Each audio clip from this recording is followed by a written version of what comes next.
बहुत बहुत नमस्कार दोस्तों।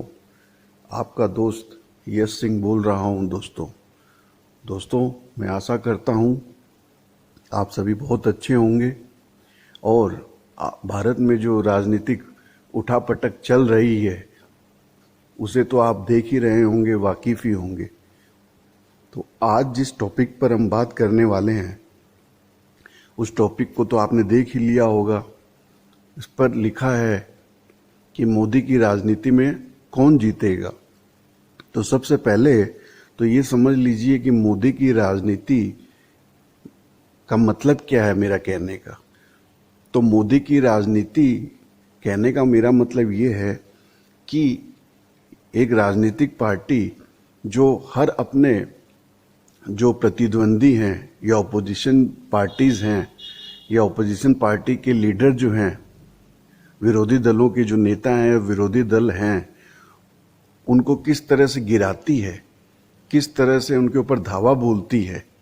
ठीक है, ईडी के नाम में, सीबीआई के नाम में केस लगाती है।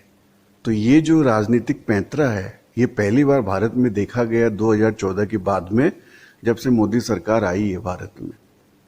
तो इस राजनीतिक ये जो राजनीतिक पैंतरा है, जो राजनीति करने का जो तरीका है, नया तरीका, जिसमें विरोधी दलों को किस तरह से कुचला जाए, दबाया जाए, किस तरीके से उनके ऊपर ईडी सीबीआई लगाई जाए, ये जो नया तरीका है राजनीति करने का, ये जो मोदी काल में आया है 2014 के बाद से, मैं इसे कह रहा हूं मोदी की राजनीति। और इस मोदी की राजनीति में कौन जीतेगा? तो इस मोदी की राजनीति में यही हो रहा है जो मैंने अभी कहा आपको, कि कैसे भी विरोधी दल के जितने भी नेता हैं उनके पीछे केस लगाया जाए, उनको किसी भी तरीके से जेल भेजा जाए। ठीक है, और किसी भी तरीके से जो विरोधी दलों की जो एकता है, यूनिटी है ओपोजिशन पार्टीज की, या विरोधी दलों के जो लीडर्स हैं उनकी जो एकता है, अगर बनती है आज की मोदी सरकार के विरुद्ध में, तो उसे कैसे तोड़ा जाए। ठीक है, तो इसको तो आप देख ही रहे होंगे कि जब से मोदी सरकार बनी है तब से शुरुआत से चल रहा है ये। आप जम्मू कश्मीर में शुरुआत में पहले कुछ देखते होंगे तो वहाँ पे हाउस अरेस्ट कर दिया जाता था महबूबा मुफ्ती को, फारूक अब्दुल्ला को, ये जो अपोजिशन लीडर्स थे कश्मीर में। इसी तरह हिमाचल प्रदेश में भी किया गया था। इसी तरह आप दिल्ली में भी देखते होंगे, केजरीवाल के जो मंत्री रहे हैं उनको जेल में कर दिया गया है। दिल्ली के जो उप मुख्यमंत्री रहे हैं उनको जेल में कर दिया गया है। बंगाल चुनाव हुए तो उसमें ममता बनर्जी के, तृणमूल कांग्रेस के बहुत करीबी जितने बड़े बड़े नेता थे उनके ऊपर ईडी सीबीआई लगा के मोदी सरकार के द्वारा उनको जेल भेजा जाने लगा, नोटिस दिया जाने लगा, केस बना दिया गया। तो जिससे हुआ ये कि वो बीजेपी में चले गए। पश्चिम बंगाल के ये चुनाव के दौरान, हालांकि चुनाव जीतने के बाद वो वापस चले भी गए। अब फिलहाल भी देख रहे होंगे आप महाराष्ट्र में क्या चल रहा है, किस तरीके से महाविकास अघाड़ी की सरकार चल रही थी। उसमें पहले सरकार तोड़ने के लिए 40 विधायकों को उठा के आसाम भेजा गया, फिर उन्हें डर दिखाया गया सीबीआई ईडी का, शिंदे को। फिर उन्हें समझाया गया कि भैया तो जेल चले जाओ या फिर जो है आप हमारे साथ में मिल जाओ और मुख्यमंत्री बना दिए जाओगे। चुनना आपको है, आप चुनिए। और इसी तरह अभी अजीत पवार के साथ भी हुआ है कि या तो जेल जाओ या फिर हमारे साथ शामिल हो जाओ। और इसी तरह का मसला पटना में भी चल रहा है।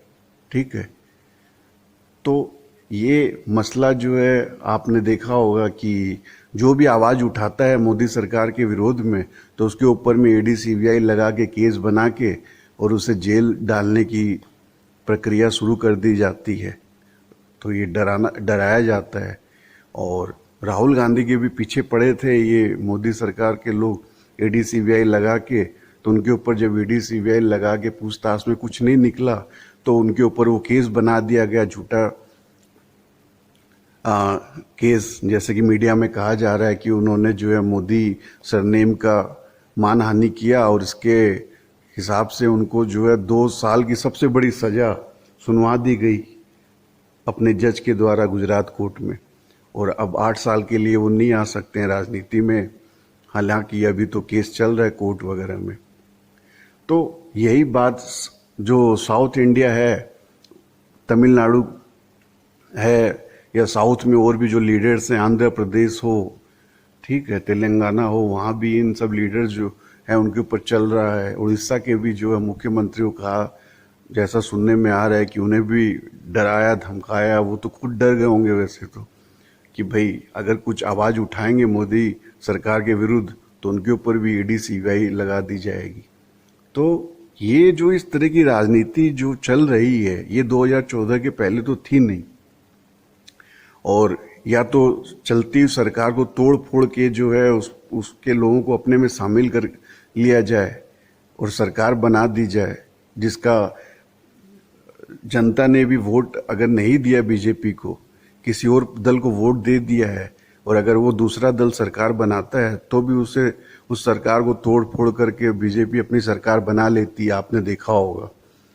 अगर पैसे से नहीं मानते हैं तो ओपोजिशन जो लीडर्स है जो सरकार में शामिल है उनको डरा धमका के उनके ऊपर केस वगैरह की धमकी दे के उनको अपने में शामिल कर लिया जाता है, तब सरकार बना ली जाती है। और फिर भी कोई ओपोजिशन का लीडर जो बचा हुआ है वो ज़्यादा आवाज़ फिर भी उठाता है तो उसके ऊपर में फिर से ईडी सीबीआई केस वगैरह लगा दिया जाता है। तो ये सारा मसला तो आपके सामने चल ही रहा है पूरे भारतवर्ष में। तो ऐसी राजनीति में कौन सा पॉलिटिकल पर्सन है, कौन सा राजनीतिज्ञ है जो मतलब कि पार पा सकता है, जो जीत सकता है ऐसी राजनीति में? इसका मैं आपको उत्तर देता हूं दोस्तों। ऐसी राजनीति में वही व्यक्ति पार पा सकता है, वही राजनेता पार पा सकता है जिसके बही खाते जो है बहुत मजबूत हैं, बही खाते बहुत मजबूत हैं।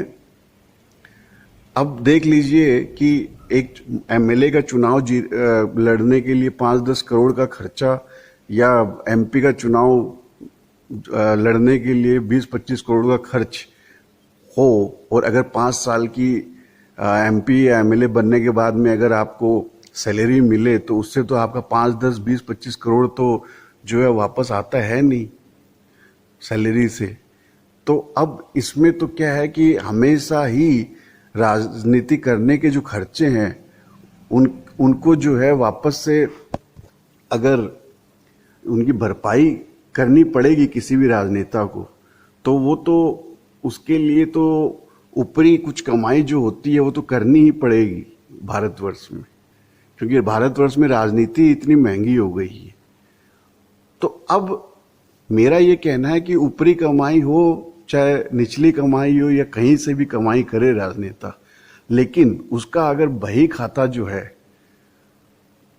वो जो है मजबूत नहीं होगा, अगर उसे एडजस्ट करना नहीं आता है अपना फाइनेंस को, अपने अर्थव्यवस्था जो है उसकी अपनी, उससे उसको एडजस्ट करना नहीं आता है, या फिर उसके पास ऐसे लोग नहीं है जो उसकी जो आमदनी है जो है उसे एडजस्ट करने वाले, अगर उस तरह के अच्छे लोग नहीं है अर्थशास्त्र को जानने वाले, तो वो जो नेता है, राजनेता है, वो भारत में अब राजनीति कर ही नहीं सकता 2014 के बाद से।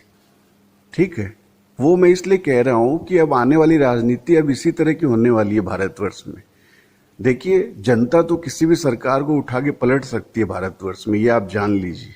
जनता से तो कोई भी पार्टी, आज किसी भी पार्टी की ताकत नहीं कि जनता से मुकाबला कर सके। जनता तो सबसे ज्यादा मजबूत है। तो जनता तो भारतीय जनता पार्टी को भी उठा के पटक सकती है 2024 के चुनाव में। जिस तरह से 70 साल से कांग्रेस चल रही थी उसको जो है राजनीति से केंद्र से बाहर कर दिया जनता ने, और उसके पहले भी किया था अटल बिहारी वाजपेयी के समय। फिर अटल बिहारी वाजपेयी को हटा के फिर कांग्रेस को लेके आई जनता। फिर बीच में मिली जुली सरकारें कई साल बीच में चली थी, आपको याद होगा भारत की राजनीति में।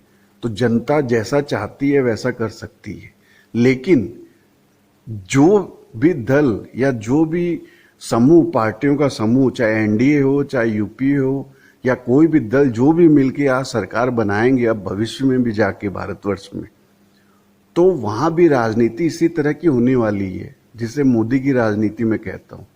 यानी कि जो भी पार्टी आएगी, सरकार बनाएगी, या जो भी दल सरकार बनाएंगे मिलजुल कर, 2024 में भी अगर बीजेपी भी चली जाती है तो वो दल भी फिर उनके ओपोजिशन जो होगा, उनका जो विरोधी दल होगा वो बीजेपी होगा, और बीजेपी के जो मिले जुले दल जो होंगे वो उनके विपक्षी दल होंगे।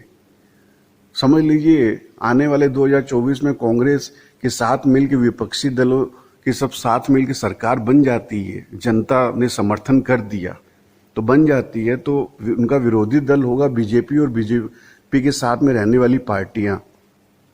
तो उस समय फिर वो जो सरकार बनेगी 2024 में, विरोधी दल आज के जो विरोधी दल हैं उनकी, वो भी इसी तरीके से राजनीति करेंगे। यानी कि ईडी, सीबीआई, केस लगाना, जेल भेजना, डराना, धमकाना, सरकारें तोड़ना, ये सब जो है जो 2014 से मोदी जी ने, जो मोदी सरकार के आने के बाद जो नई जो परंपरा शुरू हुई है, ये सेम इसी तरह की परंपरा फिर यही चलती रहनी है। ठीक है दोस्तों, चाहे पार्टी कोई भी आ जाए सरकार में। तो इस तरह का जो राजनीति का खेल चलेगा, अब चलना शुरू हुआ है, वैसा ही चलने वाला है 2024 के बाद भी। और इस राजनीतिक खेल में वही राजनेता बच सकता है और इज्जत के साथ राजनीति कर सकता है जिसे अपने फाइनेंस जो है उसकी पकड़ मजबूत हो, जिसे अपने बही खाता जो है उसका उसे वो मजबूत से अगर उसे रखना आता है कि जिससे उसके ऊपर कोई अंगली ना उठा सके, तो या तो उसे खुद आए, उसे नॉलेज हो, या उसके पास इतनी मजबूत टीम होनी चाहिए जो उसके फाइनेंस को हैंडल करे जिससे उसके ऊपर कोई अंगुली ना उठे। तो पहला तो पॉइंट ये हो गया।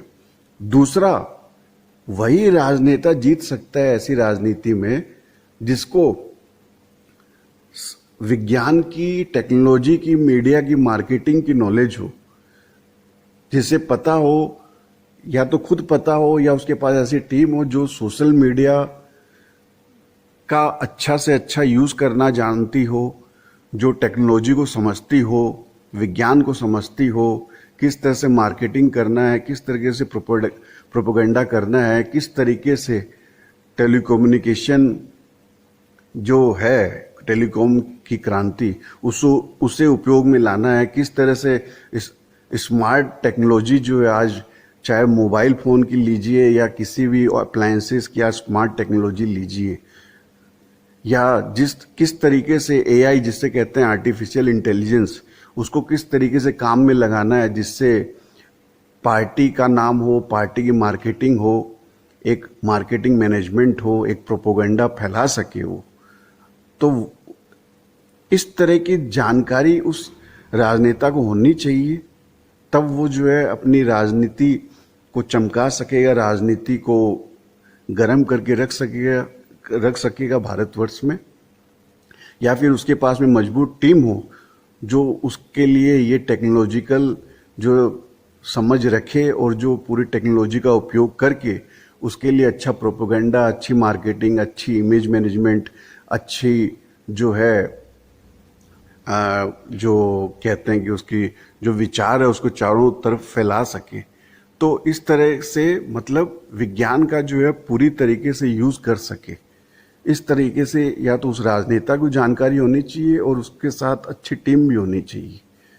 तो दोस्तों, मैं यही कह रहा हूं आपसे कि अब आने वाली राजनीति तो इसी तरह की ही होने वाली है। भारतवर्ष में 2014 के पहले जो राजनीति थी, आपने कभी बहुत ही कम ऐसा कुछ देखा होगा कि जब कांग्रेस की सरकार थी 2014 के पहले, उस समय बहुत किसी विरोधी दल के नेताओं को जेल भेजा जा रहा हो, कांग्रेस की सरकार के द्वारा ईडी सीबीआई लगा दिया जा रहा हो, ठीक है।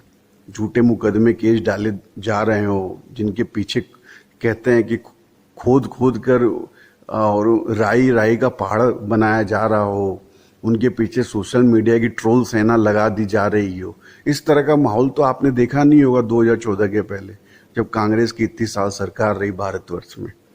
लेकिन अब जो इस तरह की राजनीति, जो मोदी की राजनीति जिसे मैं कहता हूं, वो उसका जो चलन शुरू हो गया है भारतवर्ष में, तो अब इसी तरह का राजनेता जीत सकेगा या राजनीति कर सकेगा भारतवर्ष में, जिसके पास ये दो तरह का जो है स्ट्रेटेजी हो, दो तरह के सिस्टम्स एकदम मजबूत हो, परिपक्व हो, फुल प्रूफ हो।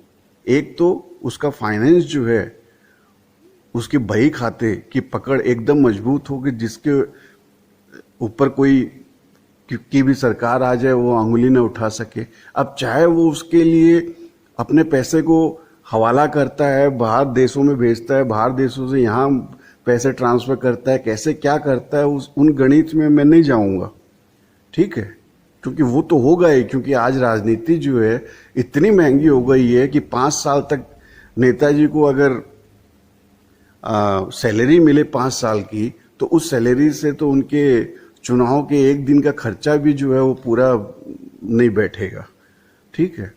तो ऊपरी निचली क्या कमाई जो भी है वो सबकी मैं जिक्र नहीं कर रहा हूं, लेकिन जो भी हो उससे जो है टैकल करने के लिए उससे खूब अच्छी जानकारी होनी चाहिए, फाइनेंस की जानकारी होनी चाहिए, या उसके पास मजबूत टीम होनी चाहिए जो फाइनेंस जो है उसका मजबूत पकड़ के रखे और बही खाता मजबूत रखे। और दूसरा, उसके पास अच्छी नॉलेज होनी चाहिए, टेक्नोलॉजी की जानकार होना चाहिए वो व्यक्ति, या फिर उसके पास टीम होनी चाहिए जो टेक्नोलॉजी का अच्छा यूज करके उसका जो प्रोपोगेंडा, मार्केटिंग, इमेज मैनेजमेंट, ठीक है, इस तरीके से जो है उसका चारों तरफ से राजनीति की जो है उसकी ऊर्जा वो फैलाए चारों ओर भारतवर्ष में।